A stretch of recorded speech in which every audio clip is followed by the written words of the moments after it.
It's a Monday morning, April 15th, 2013. It's a beautiful day. We're talking 70s, baby. It's another edition of Weber on Sports here live here on FingerLakes1.com. Good morning, everybody. Hope you had a pleasant weekend.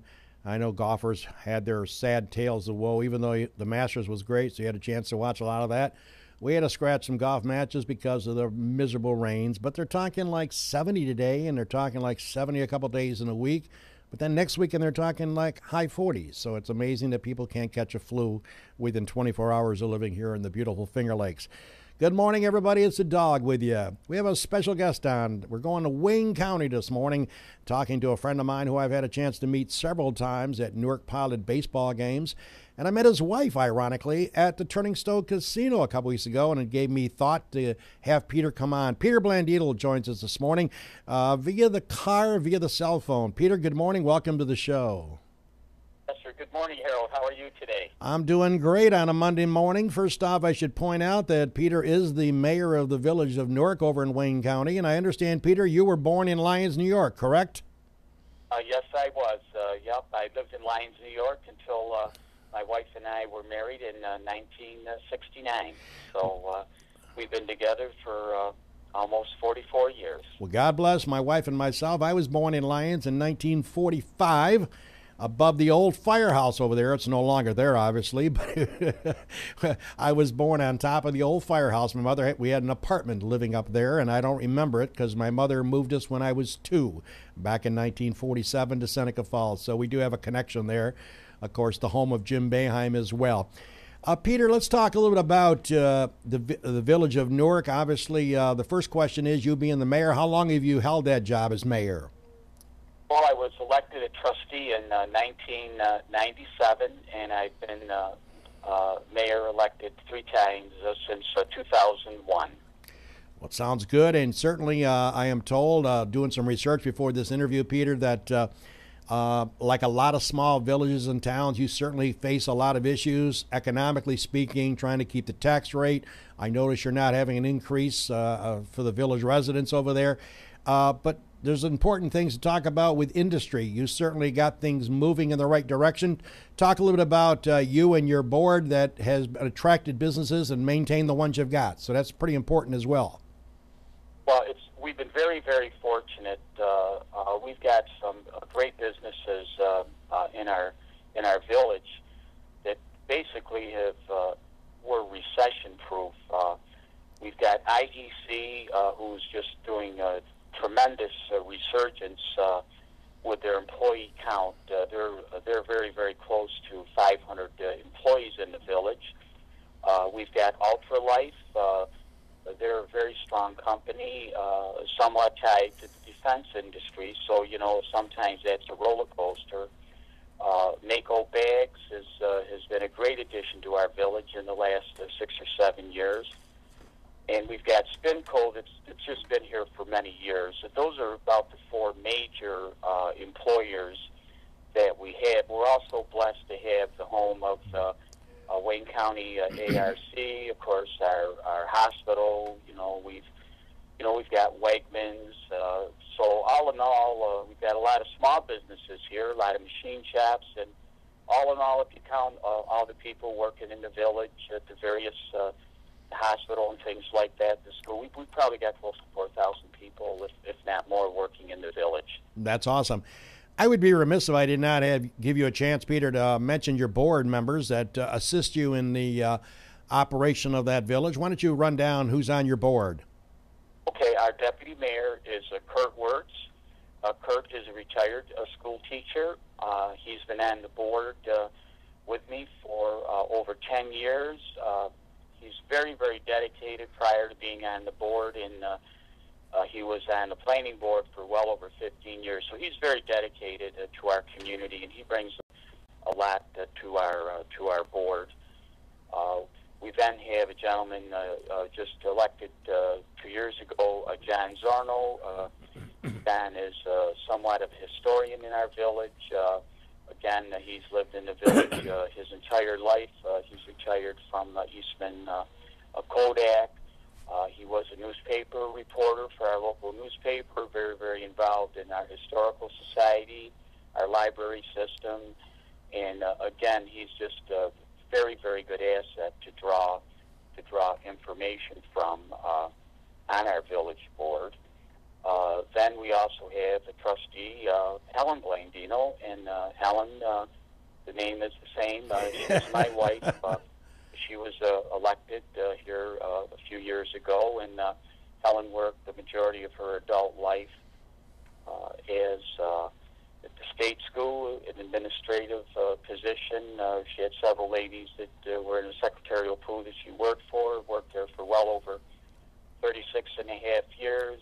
She's involved with a lot of various things in the village, and trust me, when Helen and I are together, I'm not introduced as the mayor. I'm introduced as Helen's husband. Swear to God, she's got more friends than I do.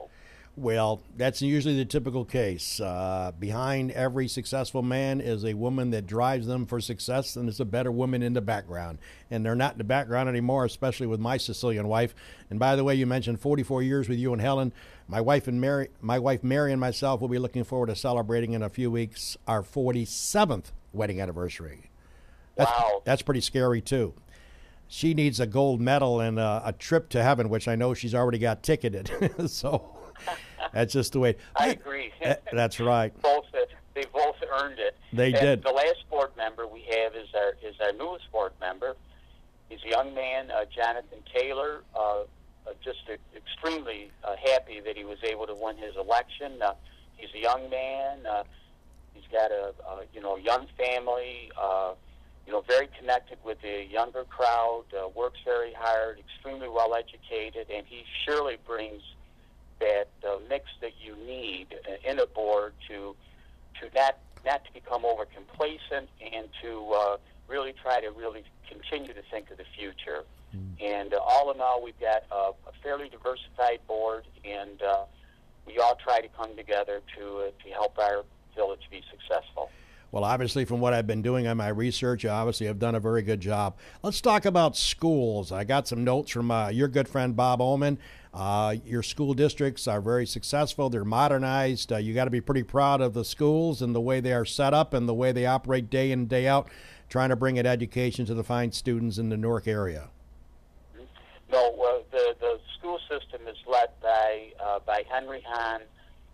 Henry's been very much connected with our school system for well over 25 or 30 years. In fact, good news and bad news, Henry's going to be retiring at the end of the school year, and he'll be missed because he just, again, he's a very, very understanding person. He brings a lot of balance to the very, very difficult decisions there are to run a school system. He's not really easily excitable. He's always been a great thinker, and he's really led the school very well here in his term. I believe he's been maybe 5 years as our superintendent of schools. But all in all, as you know, Harold, going to school today is a heck of a lot different than it was when we went to school. You're not kidding. I sometimes joke with my wife, and I say, how the hell did we ever learn in a classroom of 28 or 30 kids? Oh, what we did. We did. And things have changed. Everything has changed. And I really have a lot of empathy and sympathy for the teachers today. I believe their jobs are much more... challenging. That's a good word. Much more challenging than they were when we were growing up. Our teachers were all iconic to us, and teachers today somewhat taken for granted. That's right. And the kids are different today. Unfortunately, we have the broken homes, and Sure. I know I've always believed that strength at home just helped you get through days, but it is what it is. Well, the big difference I see back when I was going to school is I'll be approaching 68 in 2 weeks, ironically 2 weeks from today, the 29th. I share the same day as my daughter Samantha. The big difference I see is corporal punishment back when we were in the 6th and 7th grade. My God, if you talk back to a teacher, he might give you a left uppercut, and you never went home and told your parents because you get it doubly worse back then.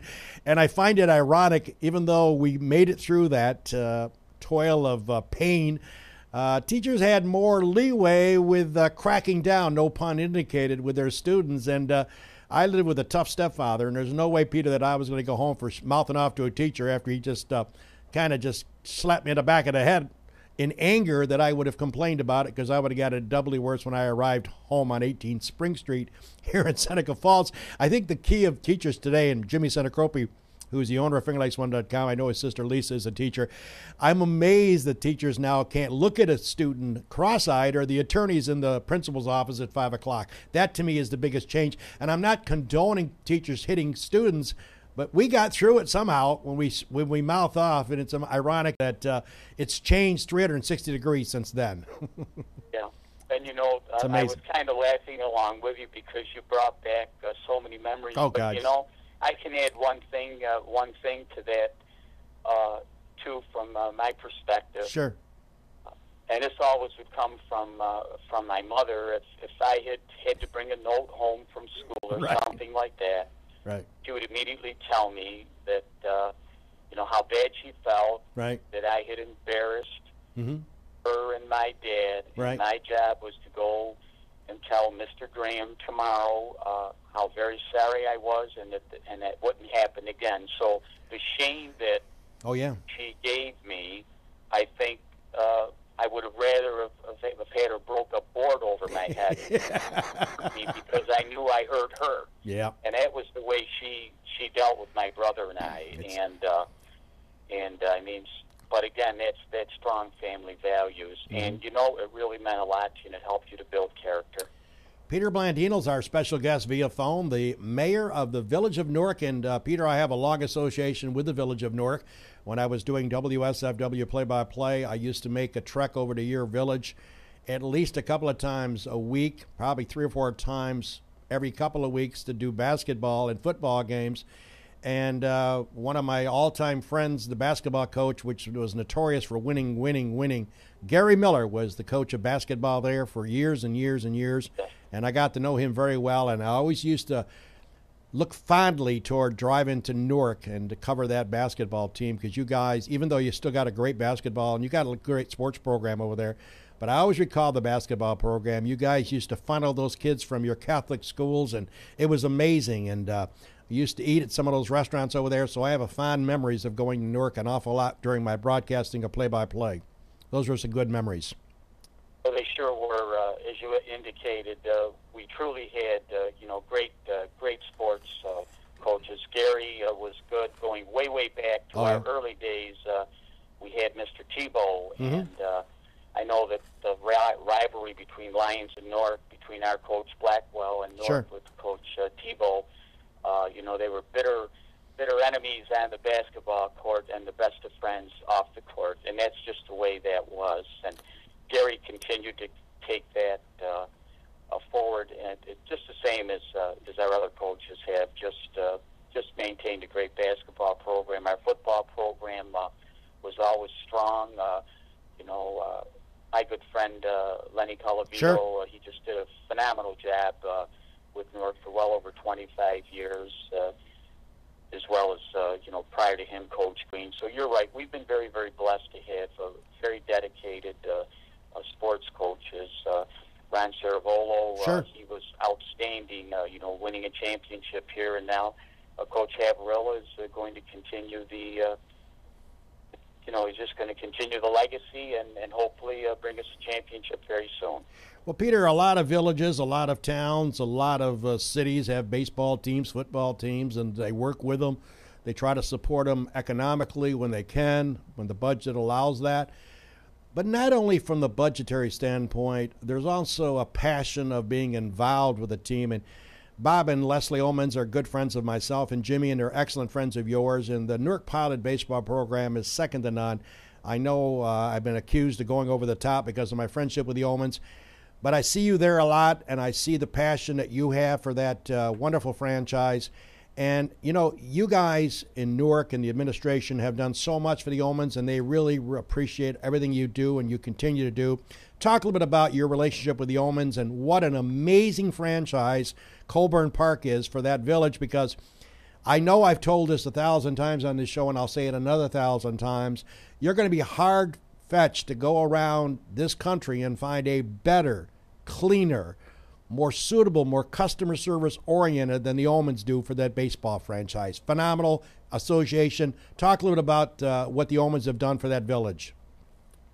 Okay, well, first of all, anytime you talk about the Omens, we have to go way, way back to Bob's father and my father, who were absolutely the best of friends. And the only thing I have to say is my dad was a diehard Yankee fan. Ooh. Bob's dad was a diehard Red Sox fan. Well, having said that, you know that they always found a way to agree to disagree. That's right. And Bob and I, it seems every time we're together, we have another story that we remember fondly of our dads. But Bob's father, Mr. Oman, he was just a great man. He did so much for the village of Lyons anonymously. He had the theater, he had a beautiful jewelry store. He always found a way to have kids, cleaning up the theater so he could make some spending money. And I just can't say enough about just what a wonderful mom and dad Bob had. But getting fast forward here to Bob, several years ago, Bob stepped in and talked to me, and he said, gee whiz, he says, I really would like to see if I could bring baseball back to Newark at Colburn Park. And he says, I really think I want to do this. Well, we had always, maintained our field fairly well, and things just began to fall right into place. The enthusiasm that Bob had, and then meeting Leslie. Wow, talk about for every successful man, there's a strong woman. You got it in Leslie. She's a beauty. Yeah. Oh, sometimes when I'm beside her at the ball game, and a few things start going bad, a bad call or a bad by the manager, I kind of Leslie, I'll see you later. I'm going to get some popcorn. But, she's quite excited. She gets into it. But their passion for the kids, trying to provide for them, really trying to take care of them, giving them safe environments they're second to none in doing that. But getting right to the ballpark, Bob has spent a great deal of their money on improving the park. We were very fortunate that we had a great foundation there, but he continues to do things. Just over the winter, late fall, he put up a 20 by 30 addition to his clubhouse because he kind of felt the kids were, a little crowded. And obviously, when he invests money like that then becomes our property. Exactly. Whenever the day is that there's no longer baseball. But what we've tried to do is work things out in a fashion that was fair to both of us. We're very fortunate that our high school and JV teams now play baseball full-time at the Colburn Park. So that adds about 20 or 25 games, 30 games to the season. So we obviously have a vested interest keeping everything neat and clean for our school children. The school administration is great to work with. We have an excellent sports program run through the Alex Eli Community Center under the direction of Mike Muscolino. He's got, a lot of baseball activities going on with the kids, and we also, from time to time, have a few American Legion games there. So really, it's family-oriented. We get to see the various baseball teams that we play against in high school, and they truly enjoy, and I hopefully it's a treat for the visitors to come in and play at Colburn Park. Well, when Jim Senecropi, the owner, and my boss indicated that we wanted to cover some Newark baseball, my first thought, why go to Newark? But, on my second thought, I'm always game for checking things out. And before I took this throughway job, I was doing a lot of the games, as you know, because you were there to meet me up in the press box.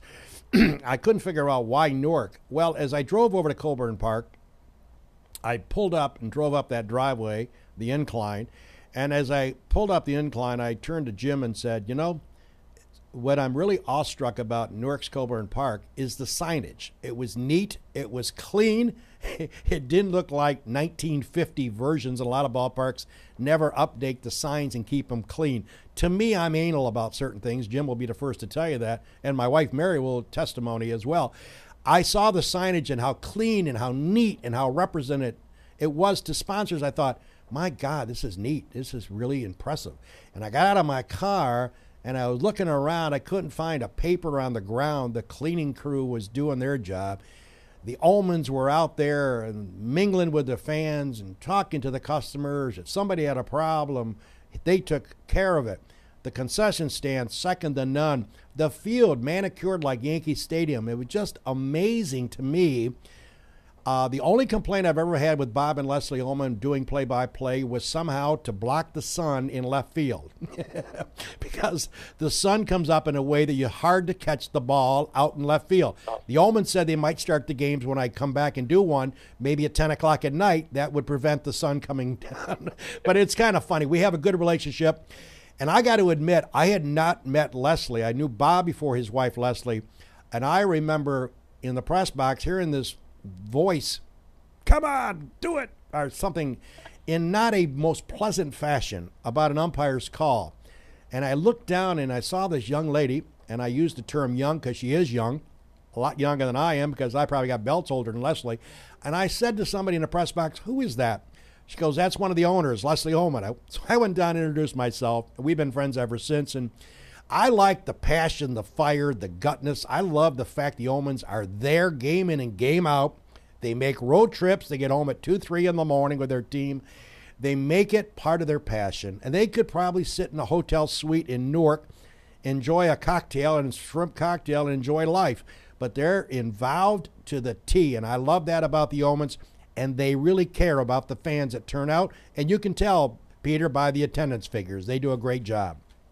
Oh, yeah, we were so overwhelmed, when Bob was beginning to try to, do some research and everything, and he just felt that, if you, I think he said it this way, if you get somebody a good product, they'll come and they'll watch it, right. and they'll, support it, and that's exactly, I think, what's been happening here as we go into our third year now.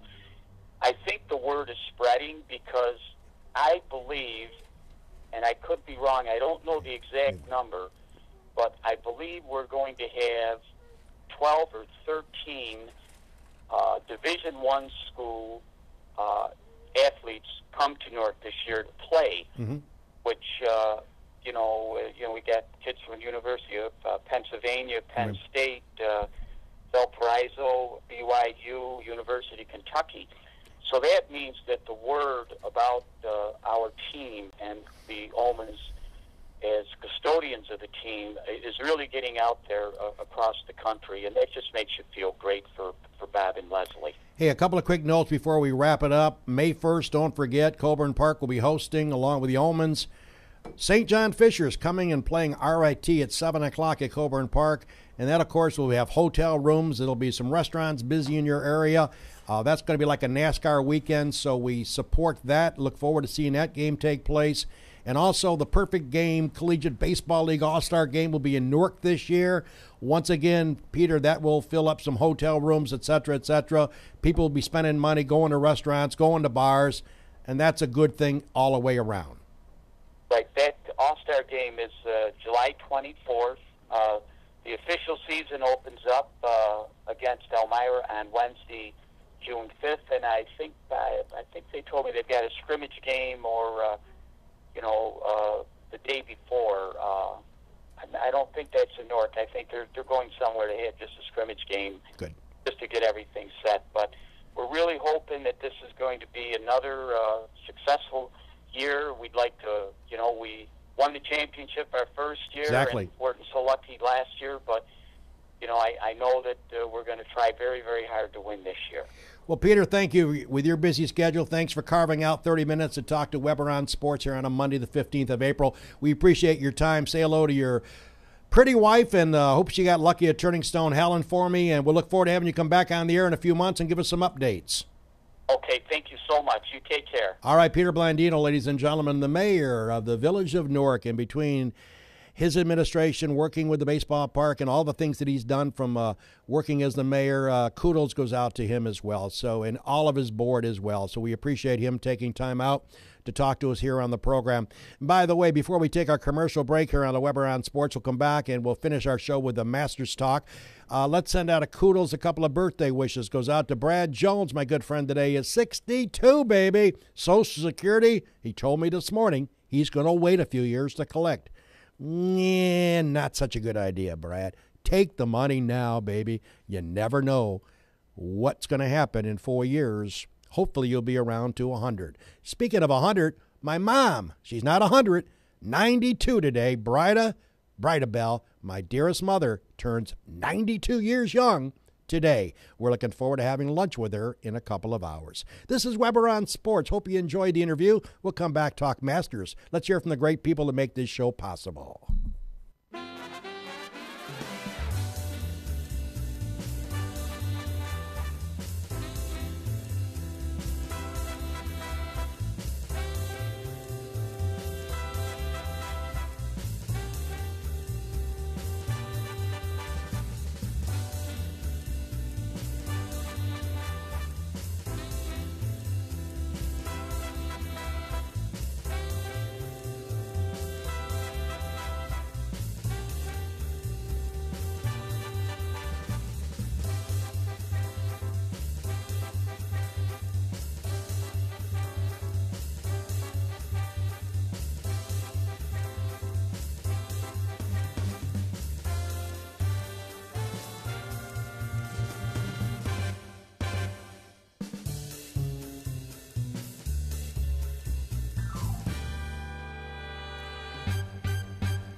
And as we always say here on the Weber Show, thank you to the great sponsors. You just had a chance to view them. Please support them. They are great sponsors of mine. Some have been with me for 25 to 30 years in my radio days and now the internet show. Well, Jimmy Senecropi, the Masters 2013 is in the bag. A guy that was probably projected to be a tough candidate to win that one of these years. First time an Aussie had won it, Adam Scott. Mark Leishman was in the hunt. Jason Day had the lead after 15. Then he bogeys 16 and 17 to take him out. But Jimbo, the Masters, once again, did not take away any drama. They presented us a lot of drama, as they always do, on the back nine on Sunday. How did you take the tournament? It was another spectacular ratings for CBS. Yeah, it was a great tournament. Adam Scott was a good champion. He's been flirting with Masters, potential Masters titles or major titles over the past couple of years, and it was great to see, it be close. It's amazing to see Angel Cabrera at age 43 do what he does. I love that guy. And to me, it was kind of what's going to happen with is an Australian going to win, because that was kind of the theme they kept talking about, and there was two, more than two actually in the hunt. Looked like Jason Day was going to win it for a while, but in the end of the day, it was Adam Scott who finally got that major, and I think it's well deserved. The other interesting thing is he was using a long putter, which fuels controversy. Yeah, I mean, he may not be able to in the next couple of years. And what was the stat? I think the last 5 majors have been won by the long putters. Yeah, I know. So that's not helping their argument, I guess. But what's your take on that? I think they should be outlawed. Personally, I don't use one. I probably should. The way I putt, I should probably use a broom. I guess it's an advantage when you anchor, Jim, that it's an advantage. It's not a pure stroke. When you anchor to your chest, Steve Hyde, of course, plays the long putter at Seneca Falls Country Club. That comes to mind. I remember when he used the conventional years ago. It seems to help him. You play some golf with Steve. It certainly has helped his putting. I asked him kiddingly a few years ago at the club when we were getting ready to tee off, do you like it? He says, dog, I love it. I'm not going to change. So I guess the PGA now has come out against it. The RNA and the USGA has said that it's going to go bye-bye. Now the question is, will the RNA and the USGA cave in for the PGA led by Tim Fincham? Because let's be honest, the Bradleys, the Scotts, the people using it don't want to change, don't want it outlawed. So I guess I'll be curious to see what happens. Hopefully they will find a way to come to some sort of compromise. Yeah, and the thing is that there's a lot of money at stake, Oh, yeah. Millions of dollars, and these guys use this long putter sure. For all the scoring shots, and, being a good putter and a bad putter is a difference of millions and millions of dollars, and you let someone use that equipment for so many years, and then you say you can't. I don't think Adam Scott would have won the tournament without the long putter. Yeah. Might take him a couple years to get back into it, but he struggled with his putter. That's why he went to that.